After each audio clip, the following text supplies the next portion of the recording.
he's maintaining awareness, so he's actually calling out to his mother and saying, ouch, my arm hurts. But you can see this tonic movement, and then you can see it actually spread to both sides of his body. So if you all were watching a patient, testing them, and all of a sudden you started to see some movements like this, what you're going to want to do is push the seizure button. And if that button doesn't work, then the next thing you do is push the nursing call bell, if no one comes in immediately when you see this happening. So that's an example of a focal seizure with motor changes. There's the nursing call bell. I'm going to show you pictures of those. Yep, I went in and took pictures of everything in the EMU, so I can show you guys what those things look like. I'm sure you're going to talk about this, but in terms of like, for the vast majority of people here, like if there is one thing, like since they're like 5 feet away from the EMU control room, is it better to like find these buttons or just go across the hallway and say, hey? It is better to find the button, and we'll talk about why that's really important. So as soon as you, even if you just suspect something, go ahead and push the button if all of a sudden the patient is behaving so like first thing is we should all probably find out where that is the second we go into the room to test so we know it. Exactly. And so we're going to talk, I'll show you that again. Now this is another example of a motor seizure. In this case, there is not focal spread. You can just see all of a sudden this patient's leg starts jerking, and it's kind of this irregular movement. So it comes and goes. If you see something like that, definitely push the button. So that's a focal motor seizure, and the patient maintains awareness. Often these patients will push the button themselves. If they do and they continue the testing and the nurse comes in, that's okay, but certainly if you're planning to go on to the next thing, then just wait and let's see what happens. Because sometimes with the simple partial seizures, the patient might just push the button and keep doing what they're doing. But certainly make sure that once they've done that, the nurse is coming in. If not, you can push the nursing call bell.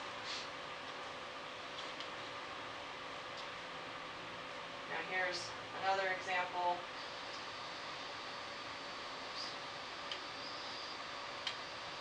The sneezing person is not the patient. That's her husband. So sometimes patients will describe their episodes.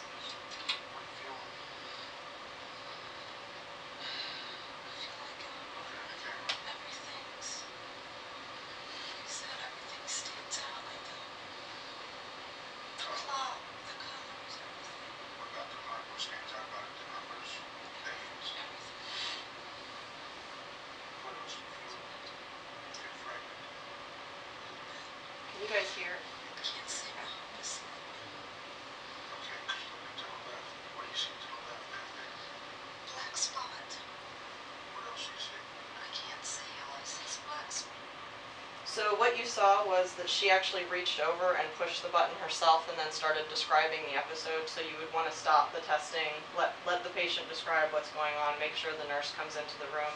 In this case, this was a video from a long time ago. You might notice she had pushed the button and nobody came into the room. So if you saw that, then go ahead and push the nursing call bell and make sure that somebody else is coming in, that the nurse is coming in to assess the patient. Because this patient is describing what's going on. She is interactive, but I can show you what happens for her with another seizure that she has that starts very similarly to that one.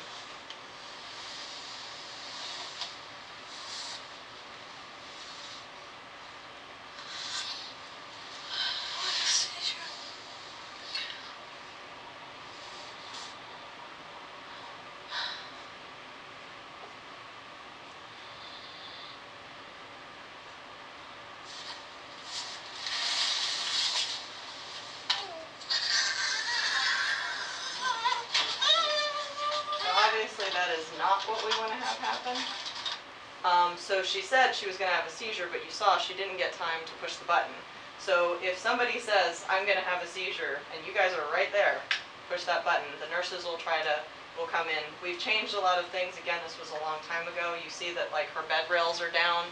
So we put up all 4 of the bed rails. This is not something you guys have to do, but if you notice you're getting ready to test a patient, they're in the bed, and the bed rails aren't all down, so there should be 2 on either side padded of the patient and 2 that are keeping them in the bed. So if you look and you say, oh gosh, this patient doesn't have the bed rails up, that's why we keep them up, is so that they don't fall out of the bed. So those are things that you could, just let the nursing staff know before you get started, because if they happen to have a seizure while you're there, you want to make sure that they're as safe as possible. Some other examples. Don't worry, I'm not going to show you guys all of these videos. I'm just trying to find the ones that are.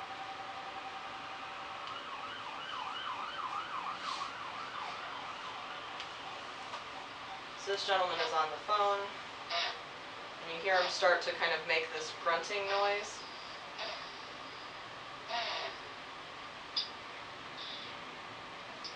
And what that noise is, he's puckering his lips and kind of making these movements with his mouth. This is very common with a temporal lobe onset seizure.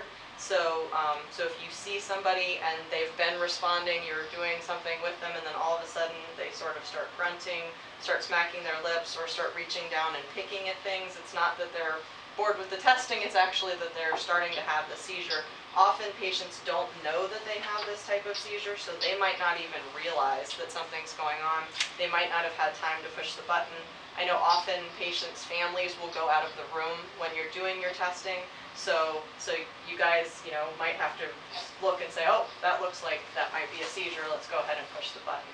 And you can see he doesn't have a convulsion. A lot of the times people think of a seizure as being this convulsive episode, but in fact, in a lot of cases, the patient can just have some jerking behaviors, some confusion, not answering you right away, whereas at the beginning of the testing, they were just working fine. Sometimes it can just be as simple as a very brief staring episode where you really don't see any of these things. All of a sudden, the patient just stops responding and then comes right back to doing the testing again.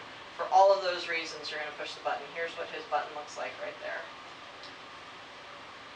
And is it better to be, a bit too overeager, or is it better to be more conservative? And we tell the patients and the families this too, so you may see that somebody is just like pushing the button all the time. There are instances where we've given them instructions that, that they can push the button, but that we're not always going to intervene.